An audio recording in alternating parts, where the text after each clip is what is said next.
జగన్మోహన్ రెడ్డి గారికి తెలియని విషయమా? ఇది ప్రభుత్వ విధానం. అనేక రాష్ట్రాలు అవలంబిస్తున్న విధానం. నీతి ఆయోగ్ ప్రపోజ్ చేసిన విధానం, హైకోర్టు నుంచి సుప్రీంకోర్టు దాకా సమర్థించిన విధానం, కేంద్రంలో అధికారంలో ఉంటున్న ప్రధానమంత్రి నరేంద్ర మోడీ గారి ప్రభుత్వ విధానం. ఏదైనా విధానంలో తప్పు ఉంటే ప్రభుత్వాన్ని తప్పు పట్టాలి, అధికారంలో లేదా మంత్రిత్వ శాఖను నిర్వహిస్తున్న నా గురించి మాట్లాడాలి. చంద్రబాబు నాయుడు గారి గురించి ఎలాగూ మాట్లాడుతున్నారు. మీకు ధైర్యం ఉంటే ఈ శాఖను నిర్వహిస్తున్న నన్ను జైలుకు పంపాల్సిందిగా నేను జగన్మోహన్ రెడ్డి గారికి సవాల్ విసురుతున్నాను. విధానం దీన్ని తయారు చేసింది మేము, అధికార పార్టీ. మీకు చేతనైతే ఈ విషయంలో చిన్న చిన్న విషయాలకు సిబిఐ విచారణ అడుగుతున్నారు కదా, సిబిఐ మీద చాలా గౌరవం ఉన్నట్టుగా ఈ విషయంలో సిబిఐ విచారణ కోరండి.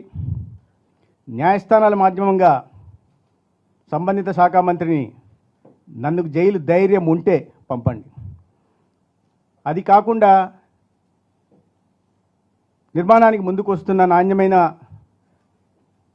వైద్య విద్యని, మెరుగైన వైద్య సేవలను అందించడం కోసం ప్రభుత్వం కార్పొరేట్ వైద్యాన్ని పేదలకు అందించడం కోసం ప్రభుత్వం తీసుకున్న నిర్ణయంలో ఆ కళాశాలల ఆసుపత్రుల నిర్మాణానికి ముందొస్తున్న సంస్థలని బెదిరించడం భావ్యం కాదనే విషయాన్ని ఆయన తెలుసుకోవాలి. ప్రజలు కూడా వీటిని గమనించాలి.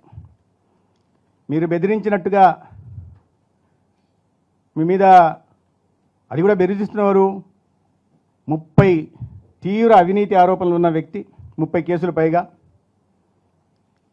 ఒక జైలు పక్షి, జైలు జీవి ఇవాళ చాలా పారదర్శకంగా ఒక మంచి ఉద్దేశంతో ప్రభుత్వం తీసుకొచ్చిన విధానాన్ని పైన అసత్య ప్రచారం చేయడమే కాకుండా వారిని జైలుకు పంపుతా ఉండడం. మీరు జైలుకి కాదు కదా, మీకు ఇష్టమయ్యే భాషలో, మీకు తెలిసిన భాషలో చెప్పాలంటే వారి నెత్తి మీద వెంట్రుకు కూడా పీకలేరని జగన్మోహన్ రెడ్డి గారికి, ఆ పార్టీ నాయకులకు నేను తెలియజేస్తున్నాను.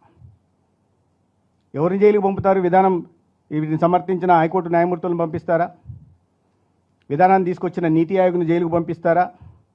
లేదా ఈ విధానాన్ని తీసుకొచ్చిన ఎన్డీఏ విధానాన్ని తీసుకొచ్చిన పీపీపీ మోడల్లో అభివృద్ధి కార్యక్రమాలని నిర్మాణానికి శ్రీకారం చుట్టిన ఎన్డీఏ ప్రభుత్వ అధినేత నరేంద్ర మోడీ గారిని కూడా మీరు జైలుకు పంపిస్తారా? ఇటువంటి అహంకారిత పూరిత మాటలు మాట్లాడడం కారణంగానే, ప్రతి ఒక్కరిని బెదిరింపులకు పాల్పడడం కారణంగానే తను అత్యంత దారుణమైన అవమానకర రీతిలో ఓడిపోయానన్న విషయాన్ని కూడా జగన్మోహన్ రెడ్డి గుర్తుపెట్టుకోవాలి. ఫాలో చేయొచ్చు కదా అండి ప్లీజ్, ఫాలో చేయొచ్చు కదా అండి ప్లీజ్. అందరికీ నమస్కారం. మీరు వీడియో చూస్తున్నారు కానీ సబ్స్క్రైబ్ చేసుకోవడం లేదు. సబ్స్క్రైబ్ చేసుకోండి, మాకు సపోర్ట్ చేయండి.